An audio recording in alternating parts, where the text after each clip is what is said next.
Hello everyone, आप देख रहे हैं क्वीन विद लव और मैं हूं स्निग्धा। प्रेम यह एक ऐसी ताकत है जो हमें अपने बुरे वक्त से बाहर निकलने के लिए हिम्मत देती है। प्रेम हमेशा किसी न किसी चेहरे के पीछे छिपा होता है, जो हमें कभी माँ के रूप में मिलता है, कभी पिता के रूप में, कभी भाई बहन, कभी मित्र या सहकर्मी के रूप में मिलता है। प्रेम का एक और रूप है जीवन साथी का प्रेम। आज की कहानी हमें उसी प्रेम का साक्षात्कार कराएगी। कहानी का नाम है जीवन साथी। लीजा, जो आज सड़क के किनारे फूल लिए बेनाम से बैठी है, कभी फेमस मॉडल थी। उसके सामने से एक नौजवान गुजरा। वह इतनी जल्दी में था कि उसे फूल बढ़ाए हुए हाथ तक नहीं दिखे। दिखते भी कैसे। कभी खूबसूरती से भरी लीजा आज फटे पुराने कपड़े में लिपटी थी। उसके चेहरे का चमक खो सा गया था। वह नौजवान, जिसका नाम सैम था, कैफे के बाहर खड़ी आयशा के पास जाता है और घुटनों पे बैठकर आयशा के सामने अपना प्रेम प्रस्ताव रखता है। आयशा, क्या तुम मुझसे शादी करोगी? हाथ में रिंग लिए घुटनों के बल बैठा हुआ सैम अपने प्यार का इजहार कर रहा था। यह सब लीजा सड़क के किनारे खड़े देख रही थी। शायद ही ऐसा पल उसके जीवन में कभी आए। यह दृश्य बहुत ही सुंदर था। वहाँ सभी की नजरें सैम और आयशा पर टिक गई। आयशा ने गुस्से में जवाब दिया, यह क्या मजाक है सैम? तुम ये सब करोगे? मैंने सोचा न था। सैम हैरान होकर उठ खड़ा होता है और आयशा से पूछता है, तुम्हारी बातों का क्या मतलब है आयशा? हम दोनों बहुत समय से साथ हैं और एक दूसरे को पसंद भी करते हैं। फिर तुम्हें शादी से क्या प्रॉब्लम है? आयशा ने रूखेपन से जवाब दिया, पसंद करती हूँ तुम्हें, पर शादी कर लूँ ये जरूरी तो नहीं। सैम के बर्दाश्त की सीमा यहाँ खत्म हो चुकी थी। उसने आयशा से गुस्से में कहा, नहीं करनी है शादी तो मत करो। ठीक है, पर वजह तुमको बतानी ही पड़ेगी। आयशा ने उत्तर दिया, ठीक है तो वजह बताती हूँ। तुम दिन रात अपने काम में बिजी रहते हो, वक्त ही कहाँ है तुम्हारे पास मेरे लिए। मुझे ऐसी लाइफ नहीं चाहिए। इसके बाद आयशा वहाँ से चली जाती है। यह पल सैम के लिए बहुत ही तकलीफ भरा था।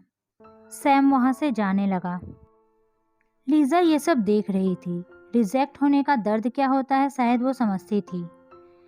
लीजा से रहा नहीं गया और वो सैम के सामने आकर उसे हिम्मत देने के इरादे से बोली, परेशान मत हो, सब ठीक हो जाएगा। सैम टूटा हुआ था। वो अपने हाथ की रिंग लीजा को देते हुए बोला, रख लो, ये मेरे किसी काम का नहीं है, तुम्हारे काम आ जाए। सैम अपनी गाड़ी स्टार्ट करके वहां से चल दिया। लीजा भी गाड़ी के पीछे दौड़ती चली गई। उसे सैम का रिंग उसे वापस करना था। सैम एक होटल के सामने अपनी गाड़ी को रोकता है और गाड़ी से उतरकर होटल के अंदर चला जाता है। लीजा होटल में इंटर करने ही वाली थी कि उससे पहले सिक्योरिटी गार्ड उसे रोक लिया। लीजा रिंग को दिखाती हुई सिक्योरिटी गार्ड से बोली, जो अभी अंदर गए हैं यह उनका है, प्लीज उन्हें दे दीजिए।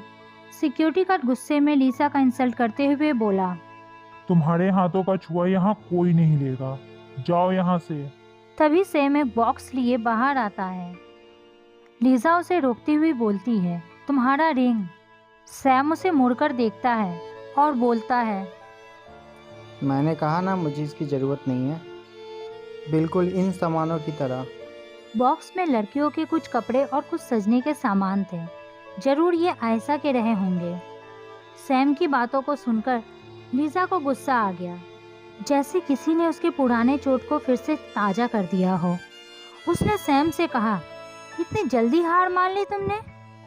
क्योंकि तुम्हें मेहनत करना नहीं आता। तुम्हें क्या पता किसी चीज को पाने के लिए कितनी कोशिश करनी पड़ती है। मैंने अपनी बीमार माँ के इलाज के लिए कोशिश करनी नहीं छोड़ी। कैरियर खत्म हो जाने के बाद भी नहीं, घर बिक जाने के बाद भी नहीं। आज भी कोशिश कर रही हूँ। सड़कों में फूल बेच रही हूँ ताकि अपने माँ के लिए पैसे जमा कर सकूँ, उनका इलाज करा सकूँ।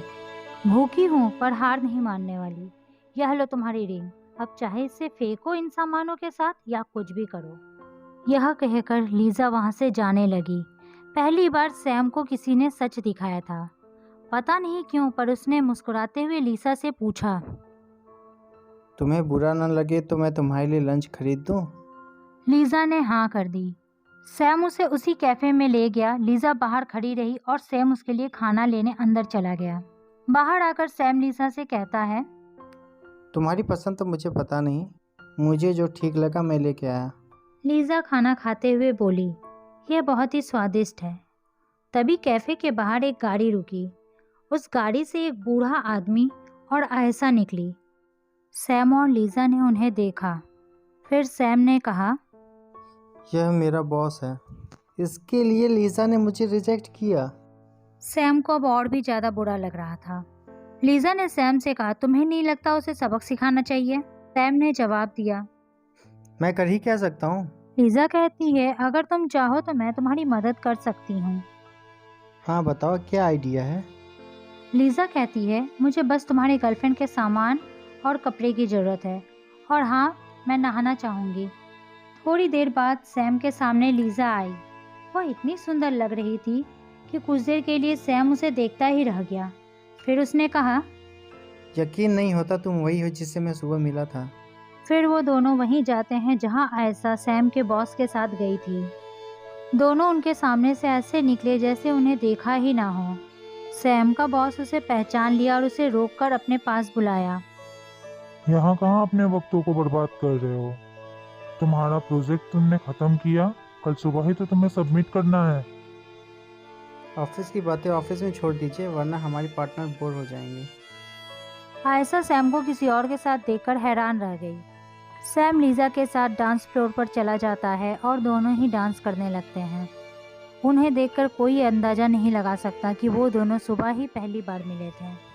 आयशा काफ़ी देर तक उन दोनों को डांस करते हुए देखती रही, पर जब उसे बर्दाश्त न हुआ तो वो उठकर सैम के पास गई और उसे रोकते हुए बोली, ये सब क्या है सैम? मुझे तुम सुबह प्रपोज कर रहे थे शादी के लिए, और अब तुम इसके साथ क्या कर रहे हो? मैंने बताया नहीं, ये मेरी फ्रेंड है। मुझे तुमसे कुछ बात करनी है, मेरे साथ चलो। आयशा ने अपने साथ सैम को चलने के लिए कहा। सैम लीजा से कहता है, कहीं जाना मत, मैं आता हूँ। लीजा को लगा अब आयशा और सैम के बीच सब कुछ ठीक हो गया है। लीजा वहाँ से जाने लगी, पर सैम के बॉस ने लीजा को रोक लिया। आज लीजा बहुत ही खूबसूरत लग रही थी, इसलिए सैम के बॉस ने लीजा को अपने साथ डांस करने का ऑफ़र दिया। जब लीजा नहीं मानी तो बॉस ने उसे कुछ पैसे देने की बातें कही। लीजा को ये बातें बहुत ही बुरी लगती है और वो मना करती है। वो कहती है, मैं वैसी नहीं हूँ जैसा आप मुझे समझ रहे हैं। वह लीजा को ज़बरदस्ती पैसा देना चाह रहा था। इतने में सैम आ जाता है। लीजा को रोता हुआ देखकर सैम को बहुत गुस्सा आता है और वह अपने बॉस को धक्का देकर ज़मीन में गिरा देता है। बॉस अपने इस बेइज्जती को बर्दाश्त नहीं कर पाता और वो गुस्से में चिल्लाता है, मैं तुम्हें अपनी नौकरी से निकाल रहा हूँ, कल से मेरे ऑफिस मत आना। आप ऐसे इंसान हैं, मैं नहीं जानता था। सैम लीजा को लेकर बाहर आ जाता है और लीजा से कहता है, मैं तुमसे कुछ कहना चाहता हूँ। आज तक मैं जितनी सारी लड़कियों से मिला हूँ, सबसे ज़्यादा सुंदर तुम ही हो। पर सैम, मेरे पास तो रहने को भी जगह नहीं है। मैं तुम्हारे बारे में इतना नहीं सोच सकती। तुम मुझे एक दोस्त तो मान सकती हो ना? एक दोस्त के साथ रहने में कोई प्रॉब्लम तो नहीं है? अगर मैं तुम्हें पसंद आया इन फ्यूचर, तो क्या तुम मुझसे शादी करोगी? लीजा ने कोई जवाब नहीं दिया, वो बस मुस्कुराई। फिर वो दोनों हाथ पकड़कर वहाँ से चल दिए। कुछ दिनों के बाद उन दोनों ने शादी कर ली। अब वो दोनों साथ रहते हैं और लीजा की मम्मी का ट्रीटमेंट भी बहुत अच्छे से हो रहा था। अब वो तीनों ही खुश थे।